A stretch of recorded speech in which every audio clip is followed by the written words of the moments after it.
Welcome back to Cards and Comics, guys. Today I am going to be talking about the National, which is coming up in a month, 33 plus days, something like that. And being on YouTube for 4 years, I have to, by contract, do a National video. Now, my video is going to be a little different because I'm not going to really talk about what most people talk about, which is how to prep and get yourself ready and psyched up for the National. I'm going to go to the National. It's in Cleveland, and it's one of my favorite venues that's the National is at. I like the Cleveland National. I can drive to it. I like the layout. I like everything in one giant room. And the parking's easy, and you can get to downtown pretty easy. I don't know why all these people complain about Cleveland, honestly. It's, to me, a bunch of whiny crybabies who complain about the National at Cleveland. Atlantic City was much, much worse. So if you're going to complain about something, complain about Atlantic City. That was a lot worse, in my opinion. Cleveland is perfectly fine, and I'll have a lot of fun.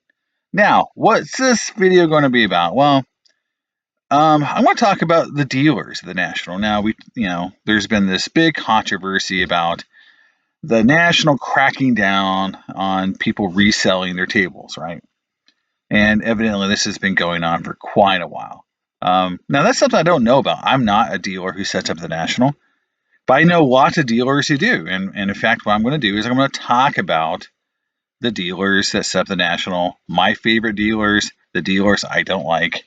And we'll just kind of like go through my experiences. And this is just Cards and Comics, Jason's opinion on the dealers. Your mileage might vary. You might love a dealer that I'm going to talk about maybe somewhat negatively because I've had a bad experience. That's all I can do, guys. I can't, talk about anyone else's experiences but my own. So just take it with that grain of salt. But I'll go through the dealer list here and talk about the ones I like, the ones I know. I don't know them all. There's way too many of them to know, but I've been doing this for a lot of years, 20 plus years. If you go to when I first started collecting in 1986, we're now, 28 years into this hobby journey. And I've been going to the National for, again, probably like 14, 15 years consistently. So I've got some experience here. I know some dealers, but hey, I don't know them all. So we'll go right here to the list. So if you go to the National, there's a dealer list. Now, before we get to the dealer list, I do want to say one thing about the National. They have some marketing here to the left of my screen where the National, it's cool to collect. Don't like it. I think it's way too simplistic. It's not, catchy. It's cool to collect. It's not that cool, in my opinion. So don't like it. I don't like their marketing. I don't think that the new owners have started off on a great tangent or a great start with the National. I thought it was interesting that they're very focused on autographs and got a ton of them, and Barry Sanders is going to be there. Okay, so there's the list of the dealers and exhibitors. So I downloaded it, and I've got the PDF file here. All right, 35 pages of dealers. There's a lot of dealers, right? So, going through this list, so I'm just going to go through the ones in my experience. So the first one here that I have a lot of experience with is Johnny Adams. Second on the list here, Boost 707, which is a cool number for people who like, we'll talk about him in a minute, 707 sports cards. All right, Johnny Adams. I'm surprised that Johnny Adams is still around. He was the guy, I bought my first Babe Ruth card back in a TriStar show in St. Louis, like around 2001, 2002, that time period, right? Early dealer for me that I ended up doing a lot of deals with because we just knew him. He always travels with his wife. He has a Winnebago that he travels around in, and in fact, we did so many deals that he travels around the country, or he used to anyway, and stops at card shows and people, and then he'll come to your house or he'll meet you somewhere to do a deal.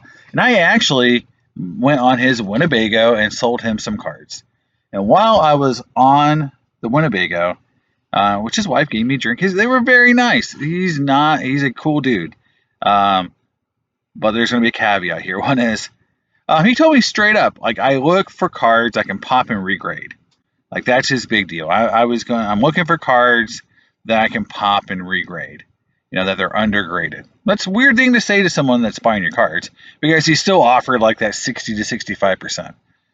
So if I back up a little bit and back it on up, back in the day, up until just after the pandemic, it was very common for dealers to offer 60 to 65% of VCP for your cards. This idea of 80 to 85% to 90 to 100% of comps really is a recent thing. So just for anyone who thinks about like selling your cards in 2012 or 2014, it was a lot tougher to get high comps unless it was a card that was super in demand. Like it just was liquid gold. So those cards were few and far between. So, Mr. Adams was looking through my cards, pulling out cards he felt were undergraded, and then still offering me 60, 65%, thinking he was going to get a pop, or a higher grade. Now, what's come out since then is Mr. Adams was in the whole, let's say, blowout forums for, when they called out all the dealers who were caught, trimming and altering cards. And he was a dealer that was called out on the blowout forums for that. And when I go back and think about it, it makes sense in a lot of ways. One is he is very old school. I will tell you, what I've been told many times is that their goal is to get it in the right holder. Their goal is to make the most money possible. And they were altering cards back in the day. That's why grading came around. And so it is not uncommon for some of these older dudes to really not care about, altering, trimming, whatever. They have guys that do it for them, a lot of them. There was a guy in New York that was very famous for it. So, again, this whole thing around trimming and grading cards, it's been a thing forever. So it's just part of the hobby. But he was called out as one of those guys that did it. And then when he said I was looking for cards to pop and regrade, I think he was probably looking for cards to also maybe alter, cards that were oversized. That's the biggest target you see with these guys. If they look for cards that are too big, then they can trim them down, and then, it's easier to get them through PSA. These guys are sharp. They know what they're looking for. And so, I've always been kind of naive on that side of it, thinking everyone's doing things kind of up on the up and up. And so it was a little surprising when I saw his name on the list the first time. But when I thought about it and then just kind of think about the attitudes of some of those little guys, yeah, I can see it. Now, again, not everybody does this. Not everyone does nefarious things, but it's not, something that is uncommon. I would just put it that way. And from those threads, blowout forums, you'll see a lot of guys were doing this. And I'm sure that they didn't catch everyone. So it's just kind of part of the hobby now. All right, so come on down. Indy Card Exchange. Andy is my buddy. I wish I could do a video with Andy. One of these days I'll have to do one. But I'm only in the Indianapolis area probably 3 or 4 times a year. And, it's like our schedules would have to really coincide to where I could get him to do a video with me. But he's like a guy I've known a long time. He's a friend. We've done shows together in terms of like setup and do deals with each other and buy cards from each other. He used to not own the store. He used to just be a customer, and in buying the store, really making it a lot better, build a new location. The new Indy Card Exchange is so much better than the old one. It's not even funny. So he's done a great job with it. He's a cool dude, and always been a friend of mine, and always treated me fair. So like, if you're going to go anywhere in the National and get a good deal and just have, a good experience, this Indy Card Exchange is a place to go. 100% behind that guy, and Andy's a really cool guy, one of my friends. All right, going down, let's see, who else do I know here? And again, some of these people I don't know. I mean, I may have ran into them and bought cards from them. Not everybody goes, to the national every year either. So like, there's times where guys I did a lot of work, cards with, I sold a lot of cards with, just doesn't, come back around. Um, so going through here, play ball sports cards. Yeah. Again, I think a lot of these dealers, and there's 707. I'll talk about him in a minute. But like play ball, um, you know, there's a lot of these dealers who have the same business model, have a lot of old stuff or have like cards and don't let's say price them in a way at the national that makes you want to move them. It's just, it's like there's this whole class of dealers at the national that just come with dusty inventory, don't want to come down on pricing, and then it's just a slog if they've got a card you need for your collection to try to deal with them. I mean, to get $1 off a card is sometimes an exercise in futility. And that brings up 707 sports cards, Levi Blum. So 707, I mean, as long as I've been in the hobby, 707 has been a thing. He used to do lots of advertising from what I remember back in the day. He used to take out ads. His claim to fame, a lot of dealers, is he rents out a lot of the showcases. He actually, I think, owns one of the showcase companies.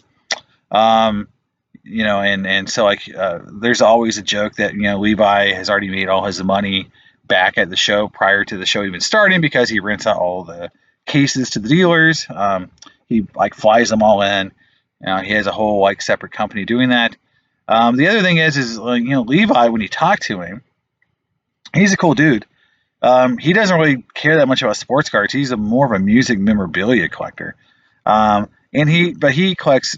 He's a collector too. He'll talk to you more about music than he will about sports cards. In the times I've talked to him, the thing that's cool about Levi, from my perspective, is he was early on everything. Like nano cards and things like that. He just collected the things he thought were going to be expensive.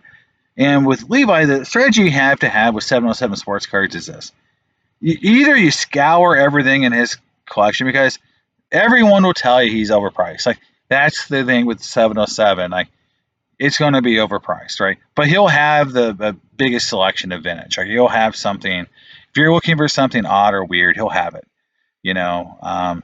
But the thing is that his inventory is so big that you can find cards that sometimes he's that's gone up in value and they haven't readjusted prices. So you might get a good deal that way. Or, what I found with him is if you can find a card that you think is going to go up in value, like a couple years ago, I was looking for a 50, right around the 2016, 2017 National, I was looking for a Jackie Robinson 52 tops. And I turned down a few of them, and I so wish I hadn't. This is like one of my biggest mistakes ever. I knew that card was going to go up, and I knew it was going to go up quite a bit. I just, it just was such an iconic card, a high number. It's hard to get. I just knew. And so I went to the National, and that's the same National. I ended up getting a 53 Mano 6.5. I got a 33 Ruth. So I got a lot of really nice cards. I sold my Mike Trout collection, took that money and bought it some vintage. But I couldn't find it. I wanted a PSA 6 or better Jackie. I turned down some nice 4s and 5s. Stupid. I knew that was the wrong thing to do. But that's what you can do with him, though, is like if you can identify a card that you think is going to go up in value, you might pay more than it's worth that day. But it's something that he has. He sometimes has lots of different versions of it, different grades of it, and you can pick something out. And then if it does go up in value, then in 2 or 3 years you're back. You didn't really lose any money. In fact, the card's worth what you paid for it at that point. In fact, I think it's unfair the kind of rap he gets because you just have to know who he is and how he prices and look for things, and you have to play a different game. But I've been able to buy a lot of cards off of him, and I've done pretty well with them. So I don't have anything really negative to say. And he's a really interesting guy to talk to, honestly. Has lots of great stories. All right, to him. I don't really have anything good or negative. I mean, just like a dealer I've dealt with, so just someone I recognize. There's Greg Busino. Greg Busino. I think Greg Busino. I think he used to own what was it? Superior Sports Cards. I think it was Greg Busino.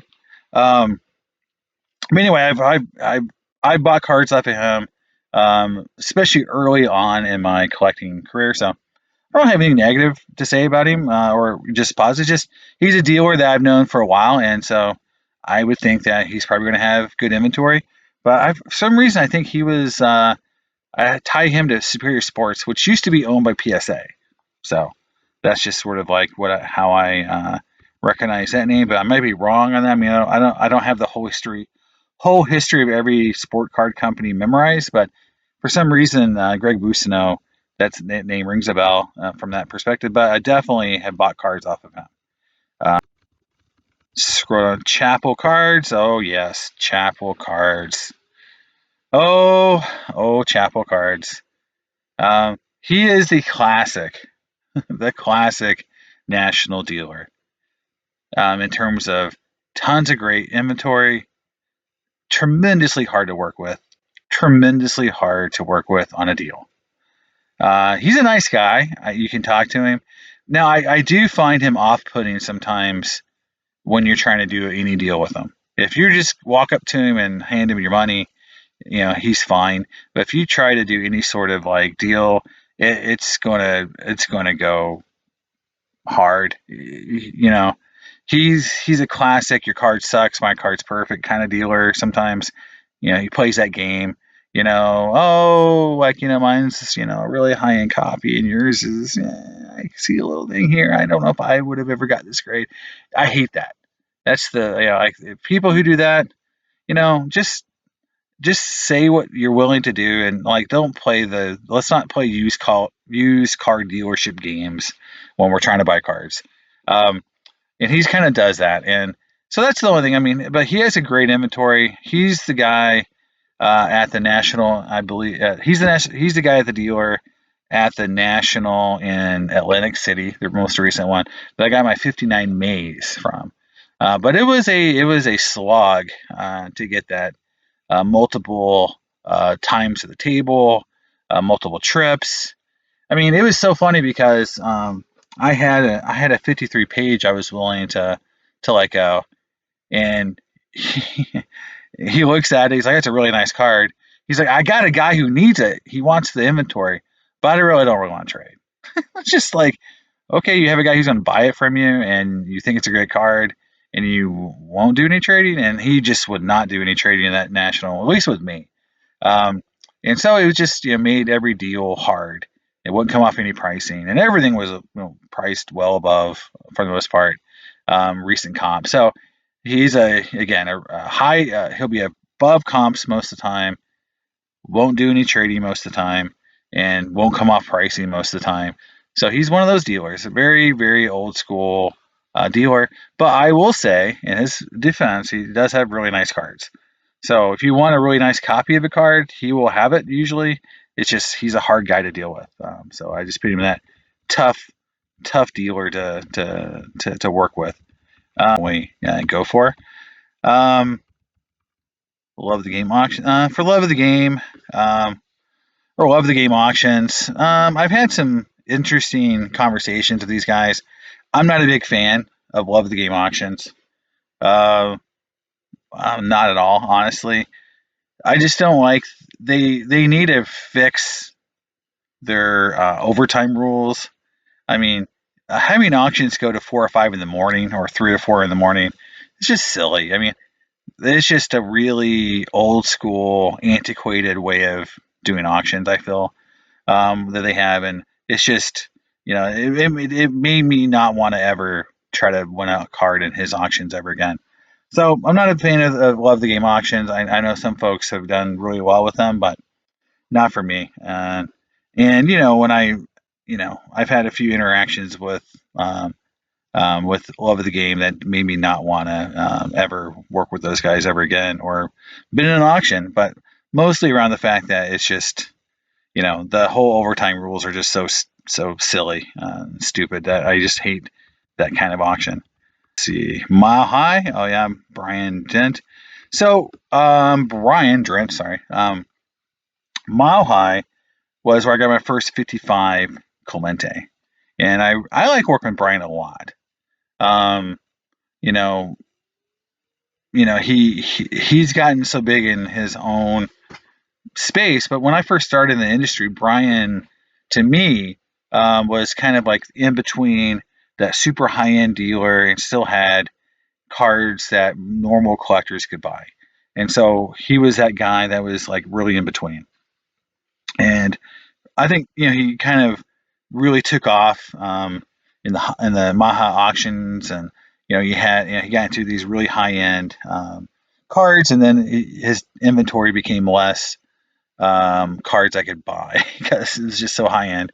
Um, but my first Clemente rookie or that I've ever got, my PSA 7 Clemente rookie, he got it in a trade and he showed it to me. He's like, "Hey man, I just got this card in a trade." He didn't have to do that. I mean, I was just walking around and he showed it to me. And I'm like, "Hey man, like I really need that 55 Clemente. That's the card I'm here for." It wasn't a national. I believe it was one of the Chicago shows.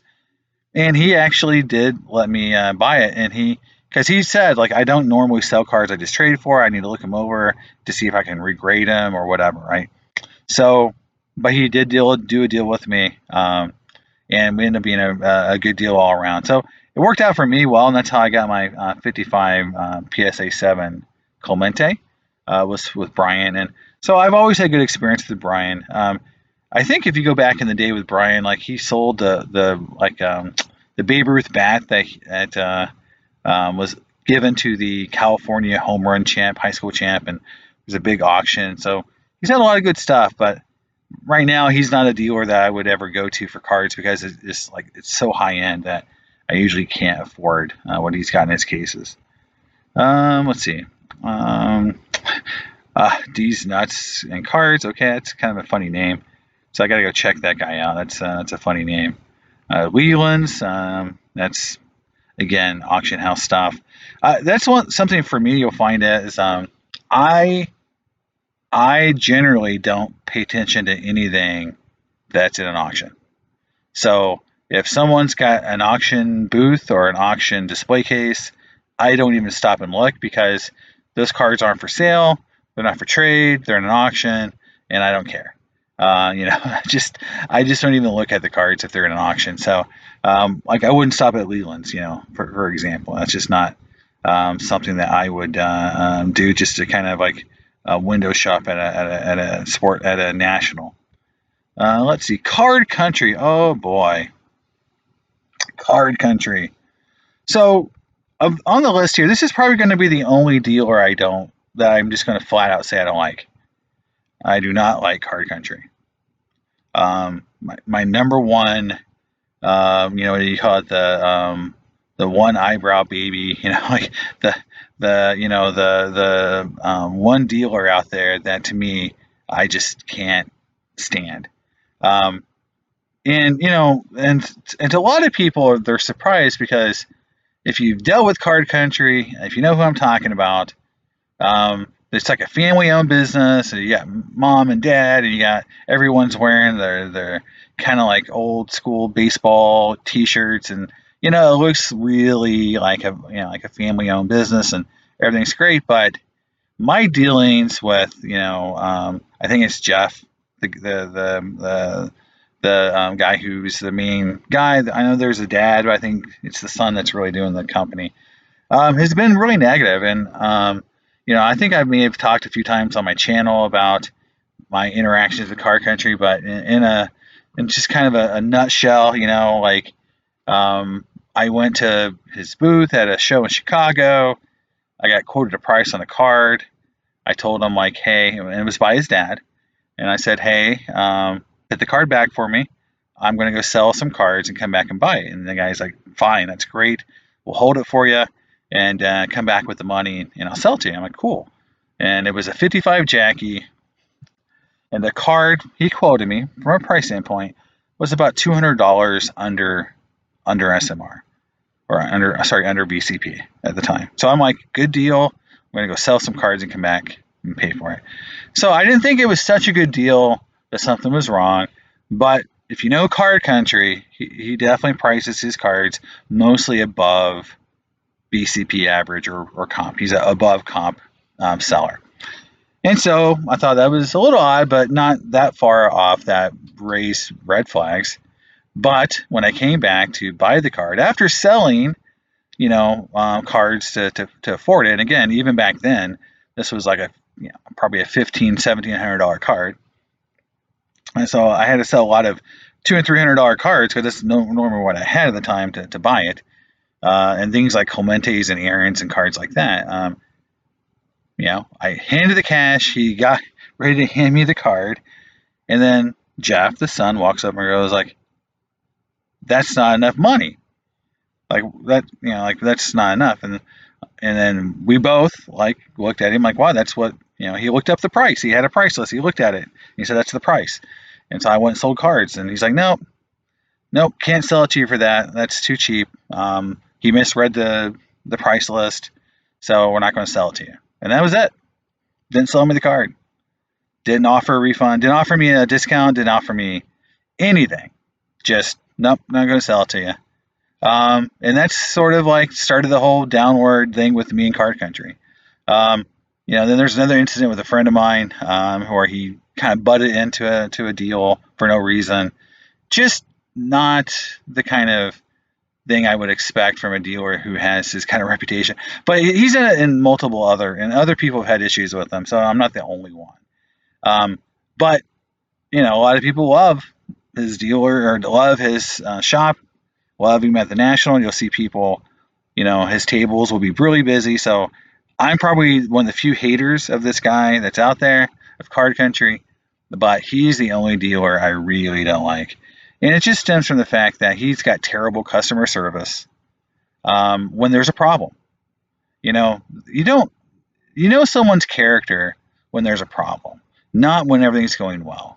If someone's going to pay you 30 to 40% over comp for your card, it's easy to be nice to them.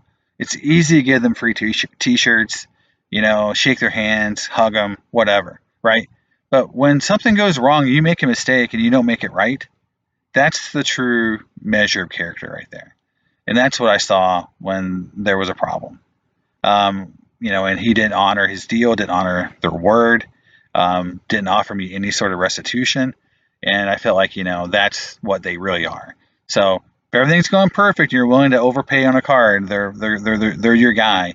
But if anything goes wrong, I'm not sure they're going to stand behind and treat, or make it right. So, that's my only real negative experience. In my whole collecting career, I've had a lot of negative, where I bought a card and it was trimmed and all that stuff has happened to me too. But this is the first time that a dealer just basically didn't honor the deal. Just said, I quoted you a price, held it back for you, we exchanged money, and now I'm not going to sell it for you. That's just, I've never had that happen, and he was the only one that's ever done that. In memory lanes under Mary Ellen Gold, we all know it's PJ, is usually or TJ. It's been so long since I talked to him that I think it's PJ. It's been so long since I've actually talked to him. Since he went full from dealer to auction, I don't really stop by anymore, but done a lot of deals. In fact, he was one of the guys that I bought a card that had a crease and that was in a PSA 8 holder. That was when I first understood about the whole WeWag scandal. Was I bought a PSA 863 Willie Mays from Memory Lane when he was a dealer, and I think sometimes he does have a couple tables where he's selling cards.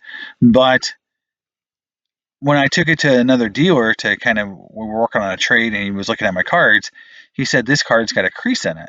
I'm like, well, it's a PSA 8. He's like, yeah, it's got a crease. And so we took it back, and unlike the Card Country guys, he made it right. He gave my money back. He took it back to PSA.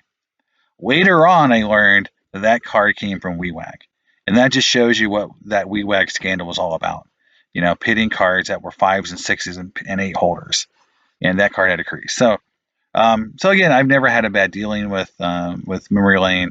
Um, just been one of those like guys who went from a dealer to auction houses, and that's happened a lot. Like Mile High went from a dealer to an auction house. Memory Lane did the same thing. So that's sort of like when the dealers got good, you could start your own auction house when you got a lot of business. Let's see here. There's a lot of different. Again, Steve Hart, Baseball Card Exchange. I've always had an interesting relationship with Steve Hart. He's a nice guy. I've talked to quite a bit, but I do not like the people who work for him sometimes. Same way for 707. I mentioned that for 707 is I like dealing with Levi, and I've always had a good experience. The dude who he usually brings to working with him is kind of a jerk, honestly. He's definitely like manhandled my cards, like flip cards around on the table, been real rough with cards. To me that's just a little off. Same way for Steve Hart. Like some of the folks who work with him aren't don't have great as good of a business sense or a salesmanship.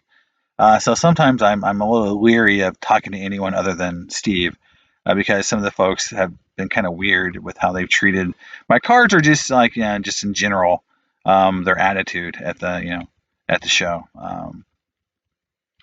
Let's see, Columbus cards, yeah, another auction house, Sports Link, just another. Let's see. So say like one of my friends I do a lot of work. I love to talk to is Kurt's Cards, Kurt Coltrane. I didn't see him on the list, but maybe he's coming up. Kurt Cards I've done a lot of deals with. He's kind of like a jack of all trades. Sometimes it's 90s cards, modern cards. It's worth stopping by. A lot of different stuff at Kurt Cards. Bought a lot from him. Clemente's Clubhouse. I'm definitely stopped. I think I've talked to Paul a few times. In fact, I think I got my 71 Opeachy from him last year. So I think that's who I got my 71 Clemente Opeachy from. So yeah, a cool. Again, as a Clemente collector, obviously, that's kind of fun to see all the cool Clemente cards that I don't have that I'm just trying to collect now. And a lot of deals with Scottsdale cards, and he falls into that whole old school dealer mentality. But, again, the old school dealers have lots of cool inventory, but they are a little more difficult to work with. I find the newer guys at shows to be easier to work with. I think they're just used to trading and being more open to making deals. It feels like some of these older dealers, like Andy Madek, definitely old school dealer Andy Madek. Really like Andy. But it's like he's not going to just do lots of deals with you and come off the prices that much. But I find him easier to deal with than than some other dealers. So he's not like Chapel cards. Chapel is very difficult to work with. I think I'd rather deal with Andy Madek than Chapel cards in terms of like getting a deal. Mill Creek Sports Cards. I've done tons of stuff in Mill Creek. Definitely like Mill Creek. Let's see. Dave and Adams, yeah. I don't really stop. The Dave and Adams and these guys, I wish they'd bring 90s cards. A lot of times they don't bring a lot of 90s stuff, or maybe they don't have it. But, it's weird you go to these shows and it's like piles and piles of newer boxes and nothing for the 90s that's cool. Scott Miller, Mealy Pops. Oh, man. Mealy Pops. The only thing I say about Mealy Pops is I've never been able to buy anything from Mealy Pops because the dealer's always so busy you can't really ever get in there. But I've tried to do a few deals with him, and it always ends up being just a cluster where he's so busy and he can't do, he doesn't have time to do anything. And I've seen him treat some customers kind of weirdly. So I just don't think the customer service is there. Like you can get ignored. You can stand there forever and before you can, ask her to see a card. If you're working, I've had him look at cards and then he takes forever to look through stuff. So, I'm just not it just feels like they're overwhelmed sometimes and maybe just needs more help. But I don't like to stop there anymore because it's like, it's a time suck. It's like a vortex. And maybe on a day where it's not very busy at the National, you can run over to Millie Pops and look at his stuff and get better customer service. But it's been tough for me to get anything done at his table, either buying or selling. Triple S is, yeah. I bought a lot of cards off Triple S, and he was also in that blowout thread. Just disappointing because I really like the Scrooby brothers as people, and I've talked to him quite a bit. I don't know, like it's just one of those things where you just it's just like with Johnny Adams, it's like old dealer that I've done, I bought from them literally since I bought PSA cards. I've bought from Triple S cards. And, I mean, it's not every year, but when I go to the big shows, Chicago, Nationals, whatever, they're always there. They always have great cards. And Triple S always has high-end versions. So if you bought a PSA 8, it's going to be a really nice copy. They specialize in really high eye appeal cards. So it was always felt like, if I bought from those guys, I was going to get a card that had really nice eye appeal. And then when they get called out on the blowout, it just kind of like, it just makes me, be a little bit cautious now. I don't know, makes me second guess or if I'm going to, if I stop at the tables anymore.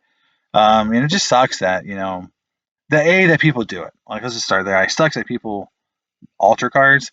And it also sucks that people that you've dealt with or get caught up in it, because now it puts you in a spot where, do you take a chance that they're still doing it, or was it like, was it, just something they did once in a while, or were they doing it all the time? It's just hard to say, and again, it's what the hobby is. And I just, it makes you like, it's one of those things that make people leave, honestly, because you think about it.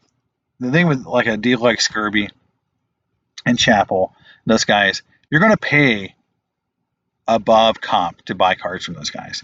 The Scurby brothers, like it was always like 20 to 40% above comps every time, because they're like, well, it's centered, it's got great eye appeal, it's high end for the grade. And so not only, if you were buying a card that was altered, you weren't just buying a normal alter card, you were paying a premium for that alter card. So it hits you twice. You're losing money, but you're losing more money than normal because you bought something that even above comp.